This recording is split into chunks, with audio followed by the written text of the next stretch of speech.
திராவிட முன்னேற்ற கழகத்திற்கு வெற்றி வாய்ப்பை பெறக்கூடிய அளவிற்கு உழைப்பு கொடுத்தவர்கள்.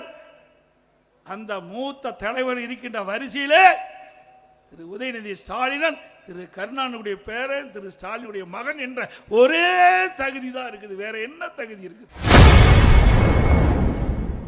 துணை முதல்வர் உதயநிதி ஸ்டாலினுக்கு கருணாநிதியின் பேரன் என்பதை தவிர எந்த தகுதியும் இல்லை என எதிர்க்கட்சி தலைவர் எடப்பாடி பழனிசாமி தெரிவித்துள்ளார். அது மட்டுமல்ல,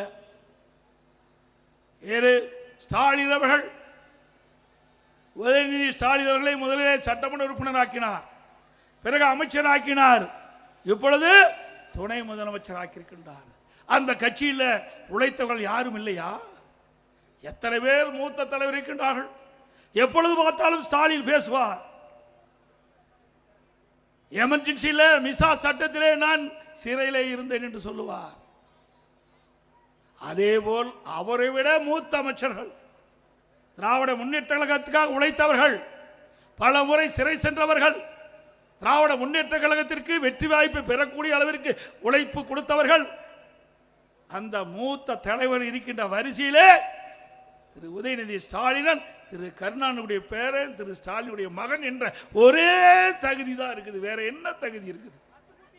என்றைக்காவது சிறைக்கு போனது உண்டா? மக்களுக்காக போராட்டம் நடத்தது உண்டா? எதுவுமே கிடையாது. திரு கருணாநிதி குடும்பத்திலே பிறந்த என்ற ஒரே காரணத்திற்காக துணை அமைச்சராக்கியிருக்கிறார்கள். அந்த கட்சியிலே மற்றவர்களுக்கு இடம் கிடையாது. திரு கருணாநிதி குடும்பத்திலே பிறந்தவர்கள் தான் அந்த கட்சிக்கு தலைவராக முடியும்.